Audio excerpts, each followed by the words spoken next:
हे ईश्वरा, सर्वांना चांगली बुद्धी दे, आरोग्य दे, सर्वांना सुखात आनंदात ऐश्वर्यात ठेव, सर्वांचं भलं कर, कल्याण कर, रक्षण कर, आणि तुझे गोड नाम मुखात अखंड राहू दे. सद्गुरुनाथ महाराज की जय.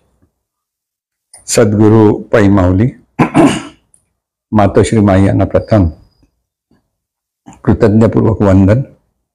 आणि आपण सर्व सद्भक्त सत्श्रोते हो, आपणा सर्वांना आदरपूर्वक नमस्कार.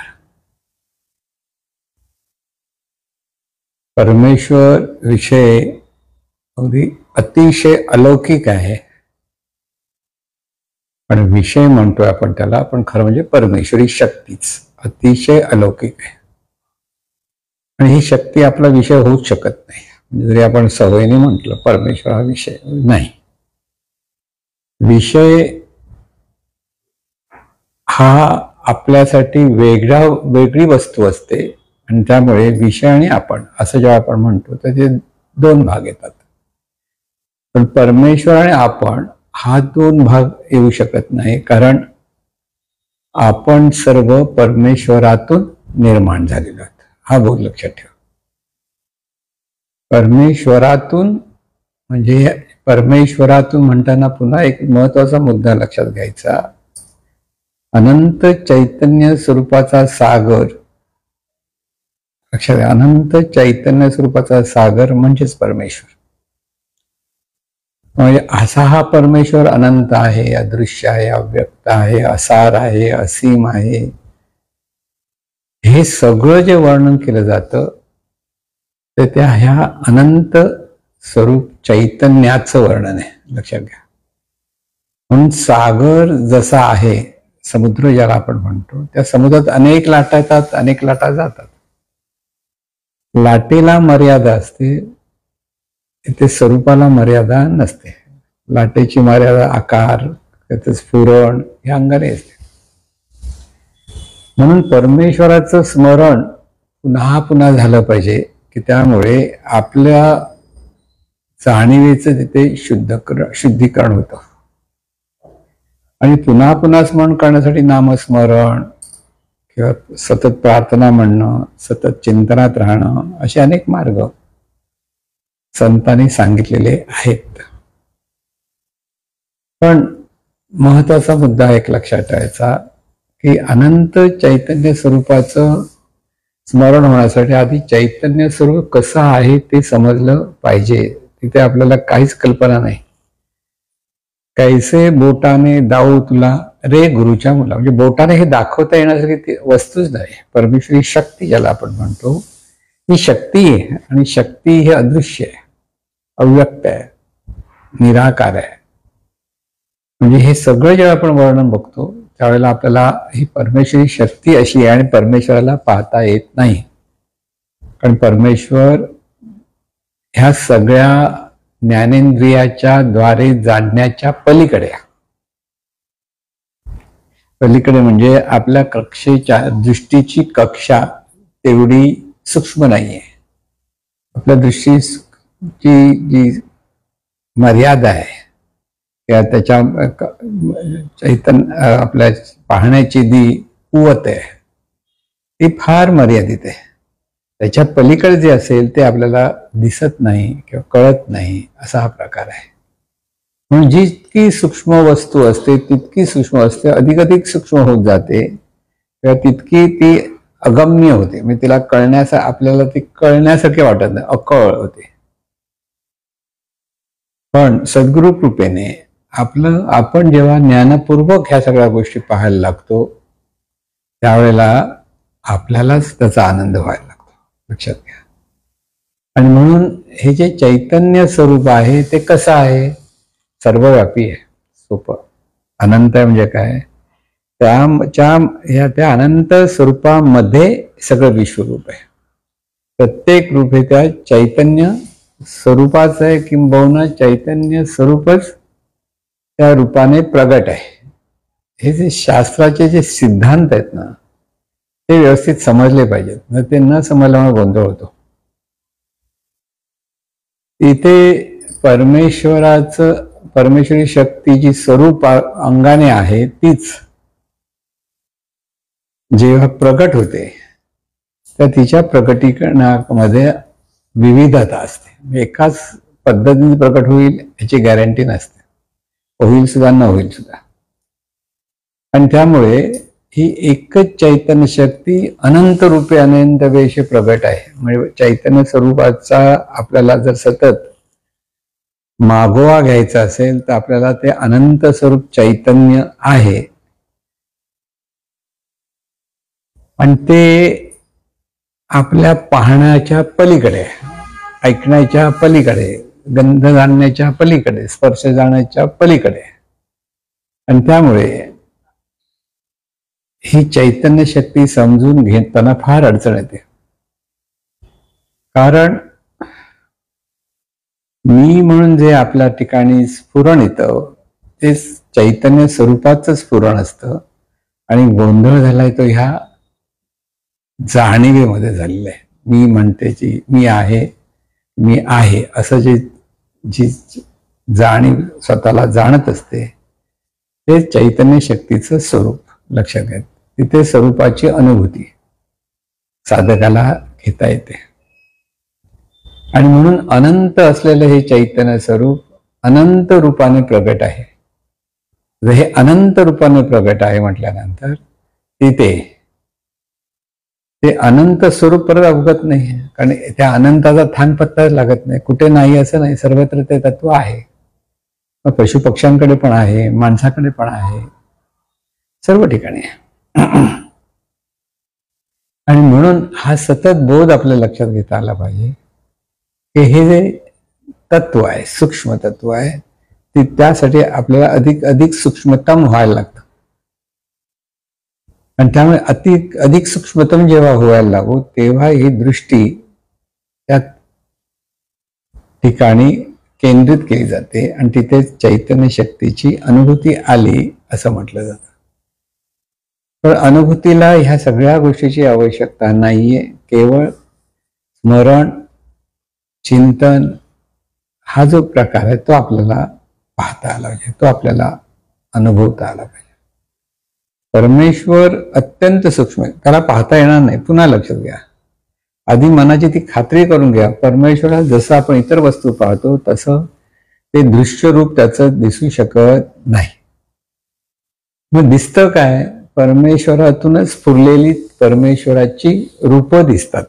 लक्षात घ्या, परमेश्वराची रूपं दिसतात आणि ह्या रूपांना विशिष्ट मर्यादा असते. ह्या रूपांना ज्या मर्यादा आहेत त्या मर्यादेच्या पलीकडे गेले त्या मुलींचं जीवन अतिशय वाईट परिस्थितीला जाणार हे सहज आहे. ही सतत वस्तुस्थिती आहे.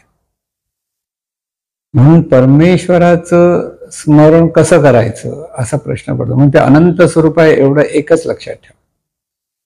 त्याच्या पलीकडे त्याला पाहायचं काय? त्या अनंत स्वरूपात सगळं विश्वरूप आहे, ते त्याचंच रूप आहे अशा पद्धतीने पाहता येतं एक बाजू.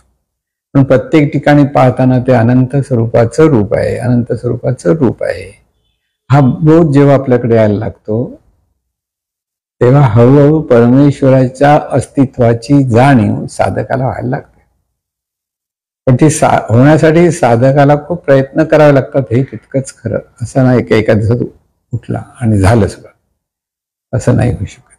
कारण हे सगळं जाणीवेच्या ठिकाणी, म्हणजेच इथे जाणीव म्हणजे त्या बहिर्मन अंतर्मन म्हणून असलेली जाणीव, तिच्या ठिकाणी अंतर्मनाच्या बाबतीत जितकी ओळख दृढ होत जाईल तितकं हळूहळू अंतर्मनाचं शुद्धीकरण होत जातं आणि त्याच्यातून या सूक्ष्म तत्वाची अनुभूती येते, येऊ शकते, येऊ शकते. त्यासाठी अभ्यास मात्र खूप केला पाहिजे.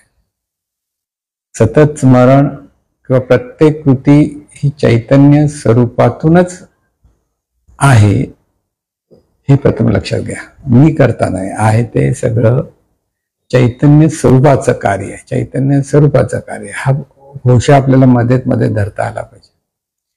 बाकीचं एखाद्या व्यक्तीला वाटतं मी एकांतात राहून सगळं करेन, तर त्याने त्या पद्धतीने प्रयत्न करायला काही हरकत नाही.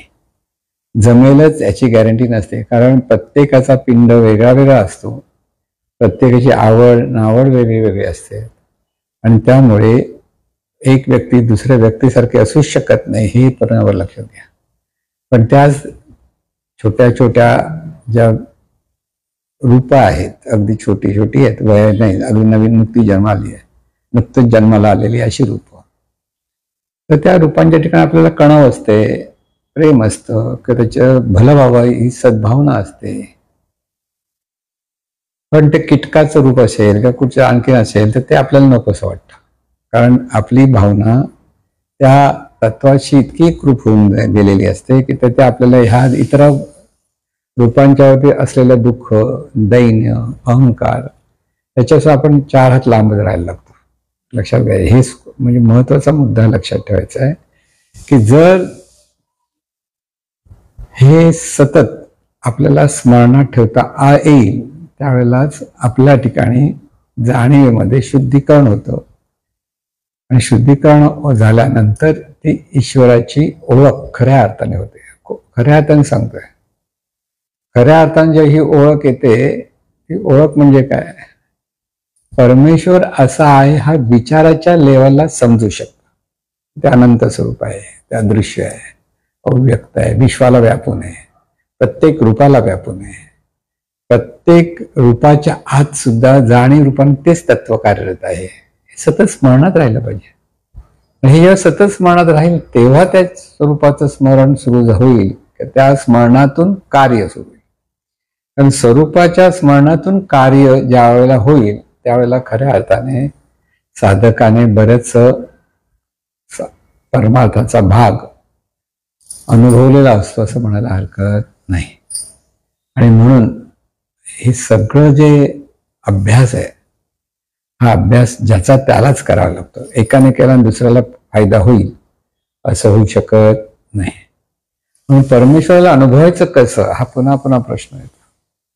म्हणून परमेश्वराला अनुभवणं म्हणजे आपण म्हणून जे आहोत हे आपल्याला जे वाटत असतं तेच खरं परमेश्वराचं अस्तित्व आहे हे आपल्याला अनुभवता आलं पाहिजे. हे ते अनुभव आहे. परमेश्वराला वेगळेपणाने पाहता येत नाही, म्हणजेच वेगळेपणाने अनुभवता येत नाही. वेगळेपणाने प्रत्यक्ष अनुभूती ही सद्गुरु कृपेने जाणीवेच्या ठिकाणी हे दिव्यत्व आहे हे जर आपल्याला लक्षात यायला लागलं तर इथे आपला मार्ग अधिक सहज सोपा होईल. लक्षात ठेवा. म्हणून त्याला पाहता येत नाही, म्हणून प्रत्यक्ष स्वतःच्या मनाला ते समजूनच सांगितलं पाहिजे, परमेश्वराला कधीच पाहता येणार नाही. पाहता येत नाही म्हणजे काय, जी तुम्ही कल्पना कराल तर तुम्ही पाहू शकाल, कारण कल्पना शक्तीचा ते उपयोग असतो. म्हणजे आता मूर्ती पूजा वगैरे जे आपण म्हणतो, हा कल्पना शक्तीचा खरा विस्तार आहे. चांगला आहे विस्तार, वाईट असं नव्हे, पण खरा परमेश्वर हा अनंत स्वरूपच आहे ही धारणा आपल्याला जेव्हा प्रकट होईल, ती ते अनंत स्वरूपच सर्व रूपारूपातून प्रकट आहे म्हटल्यानंतर प्रत्येक रूपारूपामध्ये ते चैतन्य स्वरूपच असतं, आणि परत प्रत्येक रूपारूपामध्ये तत्व असल्यामुळे या चैतन्य स्वरूपाचा विकास म्हणजे ही जाणीवेचा विकास सुद्धा तिथे व्हायला लागतो. म्हणून आपण हे जे अनंत चैतन्य स्वरूप आहे, अनंत चैतन्य स्वरूप आहे, हे पुन्हा पुन्हा स्वतःला ते विचार देत राहिला पाहिजे. जितका तो विचार देता देता त्या भाव निर्माण होईल त्यावेळेला खऱ्या अर्थाने त्या भावातून परमेश्वराच्या शक्तीची अनुभूती प्राप्त होईल. हे समजून घेतलं तर सोपं आहे, पण समजून घेताना हे आलं तर ते कठीण आहे. पण त्यासाठी अभ्यासमध्ये प्रत्येकाने तसाच करायचा की जिथे नामस्मरण ज्यांना माहिती त्यांनी नामस्मरण करावं, ज्यांना विश्व प्रार्थना म्हणण्यात रस आहे त्यांनी विश्व प्रार्थना म्हणावी, ज्यांना साधनेत रस आहे त्यांनी साधना करत राहावी. सर्व गोष्टी ह्या आपल्याच ठिकाणी असलेल्या दिव्यत्वाचा अनुभव प्रत्येक व्यक्तीला आला पाहिजे, हे महत्वाचा बोध आपल्याला लक्षात घ्यायचा. पण त्यासाठी शरीराची काळजी घेणं, मनाची काळजी घेणं, त्या परिस्थितीची जुळवून घेणं, ह्या सगळ्या गोष्टी आपल्याला जमल्या. काही लोकांना परिस्थिती जुळवून घेता येत नाही. मग ते चिडचिड वगैरे करत असतात. काही लोकांना जशी परिस्थितीची ओळख होऊन तशी इतर लोकांशी आपल्याला जुळवून घेता येत नाही, अशी अडचण असते. पण हे जे जुळवून घेता येत नाही की परिस्थितीचा स्वीकार करता येत नाही, ही त्या साधकाच्या आसक्तीची खूण आहे. म्हणजे साधकाच्या ठिकाणी ती आसक्ती आहे म्हणून त्याच्याकडनं ते होत नाही, त्याला इथे काढायचं नाही, असा तुझा प्रकार वाटतो. आणि म्हणून परमेश्वराचा शोध हा पाहण्यातून घ्यायचा आहे. साधी गोष्ट पाहण्यातून. म्हणून ज्याला हे पाहणं समजणार नाही त्याचा परमार्थ पाहण्यात, असं जे म्हटलं जातं की सर्व वर्म हे पाहण्यात आहे आणि पाहण्यातून परमेश्वराचं अस्तित्व अनुभवता येतं. पाहण्यातून म्हणजे काय? पाहण्यातून काय पाहण्याचं इथे लक्ष नाही द्यायचंय, पण जे आहे ते मी आहे असं जिथे आपल्याला वाटतं तिथे चैतन्य स्वरूप आहे, हा बोध तिथे घेता आला पाहिजे. मी आहे म्हणजे नेमकं कोण आहे? तर तिथे चैतन्य स्वरूपच आहे, हा बोध आपल्याला पुन्हा पुन्हा पुन्हा पुन्हा घेता आला पाहिजे. पुन्हा पुन्हा, नुसतं नाही. आणि चैतन्य स्वरूपच आहे हे नामस्मरण पण आहे. म्हणजे नाम घेऊन स्मरण करणं, तर केवळ चैतन्य स्वरूपाचं स्मरण साधत साधत सतत साधत राहिलं तरी ते त्याला ईश्वर स्मरण म्हणू शकतो. नामस्मरणपेक्षा ईश्वर स्मरण हा योग्य शब्द वाटतो. म्हणून हे ईश्वर स्मरणात सतत राहणं, आणि त्यासाठी आहे ते चैतन्य आहे, जाणतं ते चैतन्य आहे, दिसतं ते चैतन्य आहे, सर्व सर्व चैतन्य आहे आणि सर्वांचं अधिकाधिक भलं होत आहे आणि तिथे शांती सुख समाधान बहरत आहे. आता हे दिव्य विचार आपल्या मनामध्ये जितके पुन्हा पुन्हा घोळले जातील तितके आपल्या अनिष्ट चिंतनापासून, अनिष्ट विचारापासून किंवा अहंकाराच्या भावनेतून साधकाचा एक वेगळा विकास व्हायला लागतो की भावना, अहंकाराच्या भावना दूर जातात, अज्ञानाचा अंधकार बाजूला जातो, तिथे ज्ञानदृष्टी प्राप्त होते. ही ज्ञानदृष्टी प्राप्त होते त्यालाच आपण दिव्य प्रज्ञाशक्ती म्हणतो. मग ही दिव्य प्रज्ञाशक्ती एकदा निर्माण झाली की ह्या सर्व गोष्टी आपोआप आपल्याकडनं व्हायला लागतात. म्हणून परमेश्वर जेथे मी म्हणतो तेथेच परमेश्वर आहे. मग त्याला वेगळेपणे पाहायचं तर त्याला वेगळेपणाने पाहता येत नाही. शरीराला वेगळेपणे पाहू शकता, पण स्वरूपाला किंवा जाणीवेला वेगळेपणा पाहता येत नाही. आणि हे वेगळेपणाने पाहता येत नाही म्हटल्यानंतरच आपण जेव्हा पाहण्याचा प्रयत्न करतो ते आपली परमेश्वराला अनुभवण्याची दिशा चुकते. जेथे उठे मीचे स्फुरण तेथे घडावे विठ्ठल स्मरण, किंवा मी हा शब्द उठे जिथे स्वरूप ते सच्चित सुखात्म्या तुझे, असं जे संत सांगतात त्याचा अर्थ लक्षात घ्या. मी हा शब्द उठे जिथे स्वरूप ते सच्चित सुखात्म्या तुझे, देहादी जीव जग ज्यामध्ये स्फुरे तो तू स्वय ना दुजे. मग किती स्पष्ट सांगितलंय की मी हा शब्द जिथे स्फुरतो तेच स्वरूप, जिथे स्फुरतो, जेथून स्फुरतो, लक्षात घ्या. म्हणजे ते मूळ स्वरूप आहे, ते दिव्य स्वरूप. मी हा शब्द उठे जिथे स्वरूप ते कसं आहे? सच्चित सुखात्म्या तुझे, देहादी जड विश्व ज्यामध्ये स्फुरे तो तू स्वय ना तुझे. म्हणजे देह किंवा घर वगैरे सगळ्या ज्या वस्तू, देहादी जड विश्व म्हणजे जे जड विश्व आहे, स्थूल रूप आहे, जड म्हणजे स्थूल, जेथून प्रगट होतं तो तू स्वय ना तुझे. म्हणजे हे जे पाहणं चालू आहे, हे पाहणं जेथून निर्माण होतं त्या तत्वातून हे सगळं विश्व निर्माण झालं. ते मी पाहतो नाहीये, मी पाहणारा नाही, तर हे जे अनंत स्वरूप तत्व आहे ते ह्या देहातून पाहत आहे, हा बोध तिथे असला. मी पाहतो म्हटलं की देहभावातून तो अहंकार तिथे येतो. थोडा काळ असा ना, अगदी प्रयत्न करून येत नसेल एखाद्याला, पण इतर लोकांना तो येतो. म्हणून इथे मी हा शब्द उठे जिथे स्वरूप ते, सच्चित सुखात ना तुझे. हे जे वाद आहे की सच्चित सुखात मिळाल तुझे, की इथे ज्यावेळेला तुझ्या ठिकाणी हे अखंड स्मरण असेल की इथे हे जे जिथे हे स्फुरण होत आहे, जिथे हे मी मी म्हणतंय ते स्फुरण आहे, आणि ते स्फुरण आहे ते दिव्य स्वरूप आहे. ते दिव्य स्वरूपाचं स्फुरण आहे. तिथे दिव्य स्वरूपामध्ये लाट जशी उसळली तसं ते स्फुरण जाणीव रूपाने उसळलेलं आहे. म्हणून देहादी जड विश्व ज्यामध्ये स्फुरे तो तू सोय ना तुझे. ते ओळखायचं कसं? आहे आपण मी पणा रहित ते, लक्षी मुळीची खुणा, दृश्यादृश्य गिळोनी तन्मयपणे, हो तू तुझा देखणा. किती सुंदर सांगितलं बघा, की आपण जो आपण म्हणून जे आपल्याकडे अस्तित्व वाटतं की ते जे आपण म्हणून पाहत असतो ते तत्व तिथे लक्षात घ्यायचं. आहे आपण मी पणा रहित, ते मी पण असता कामा नये.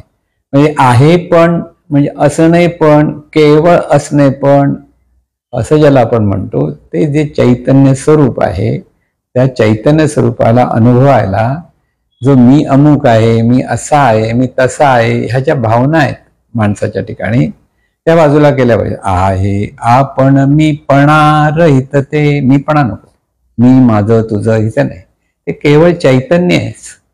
पण जे चैतन्य ते जाणतं, ते पाहतं, हा बोध तिथे आला पाहिजे. आहे आपण मी पणा रहित ते, लक्षी मुळीची खुणा. तिथे मुळाकडे पहा, कुठून स्फुरतं, कुठे मी याचं उत्तर, तर तिथे लक्षात राहा. लक्षी मुळीची खुणा, दृश्यादृश्य गिळोनी तन्मयपणे, हो तू तुझा देखणा. म्हणजे दृश्य म्हणजे समोर जे स्थूल आकारतात ते, अदृश्य म्हणजे विचार जगत. म्हणून हे सगळं स्थूल जगत आणि विचार जगत. दृश्यादृश्य गिळोनी, गिळोनी म्हणजे त्याच्यामध्ये इन्व्हॉल्व न होता किंवा त्याचा कसलाही आपल्यावर परिणाम न होता गिळून टाकला.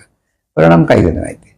म्हणून दृश्य आणि अदृश्याचं परिणाम काय होतं की तिथेच सतत तो विचार जाण्यासाठी काय केलं पाहिजे हे महत्वाचं. आहे आपण मी पणा रहित ते, लक्षी मुळीची खुणा, दृश्यादृश्य गिळोनी तन्मयपणे, हो तू तुझा देखणा. म्हणजे इथे काय पाहायचंय?